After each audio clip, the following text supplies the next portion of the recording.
Have you ever seen one of those online arguments and just wondered what it would look like if a corporate PR account decided to fight the entire internet and then lose, just spectacularly?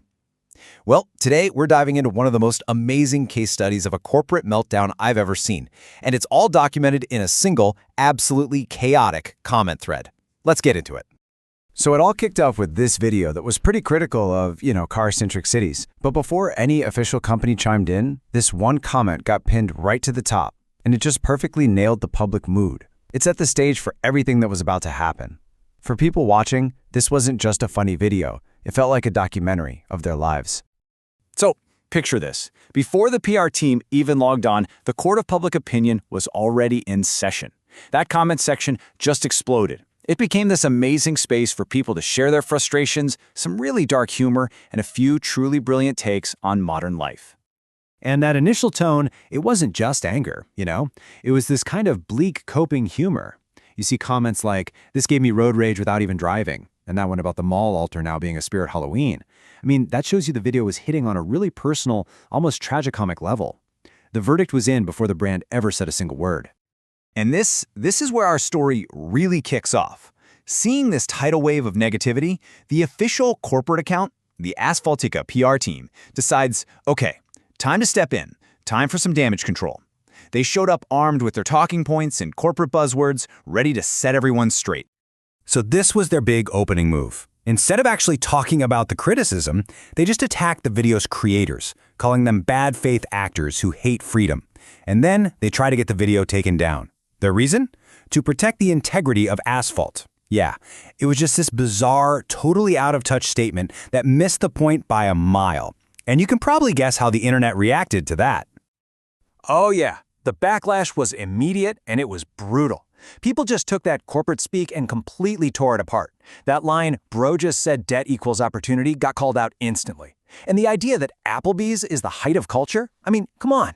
It just perfectly shows this massive gap between how the PR team sees the world and how everyone else actually lives in it. Now, you might think after that first round, they'd maybe take a step back, rethink their strategy. Nope, they did the exact opposite. They doubled down. And what followed was this rapid, multi-round escalation where their carefully polished professional mask just started to crack and then completely shattered. In fact, we can actually chart their whole emotional breakdown through 5 distinct stages. We'll call them the 5 rounds of collapse. It kicks off with being defensive, then it quickly moves to aggressive, then desperate, then it goes completely unhinged. And it all ends with a confession. Okay, round 2. The tone shifts from that weird corporate voice to just pure anger.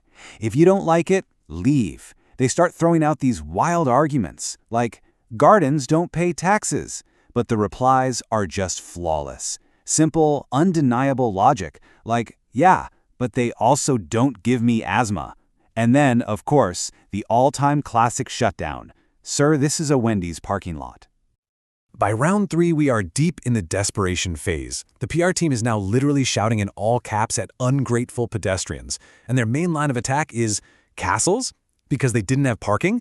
The logic has just completely left the building, and at this point, the public is just enjoying the meltdown. My personal favorite reply, "Castles didn't have parking because they weren't hell." Absolutely savage. And then we get to round 4. This is where things go from just desperate to totally unhinged. It's pure emotion now. The PR person is screaming, "Stop calling it ugly," and basically writing love poems to infrastructure. "Only asphalt loves you." It's a level of corporate despair you just never get to see in public. And the replies just keep getting better. This reads like a hostage note written by a traffic cone, might be one of the greatest internet takedowns of all time. So after all the anger, all the desperation, all the unhinged pleading, there was really only one place left for this to go.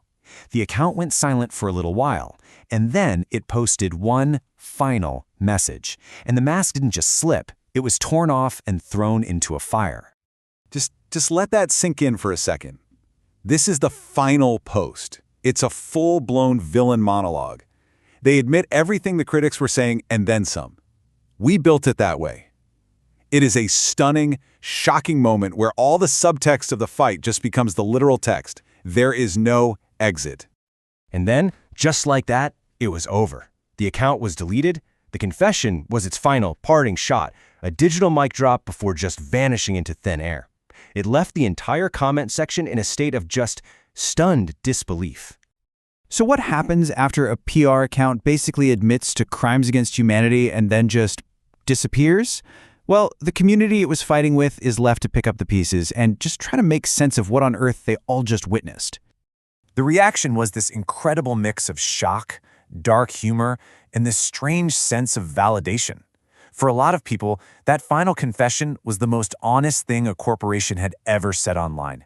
It confirmed all their worst fears, but it also proved their criticisms were right all along.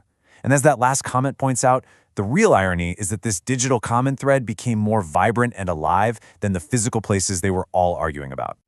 So what can we take away from the total meltdown of Asphaltica PR? The whole thing is really this powerful, almost scary reminder of how online communication works. And it leaves us with a really important question to think about. In the chaos of our digital world, when that polished, official voice finally cracks and breaks down, is that the moment we actually get closest to the truth?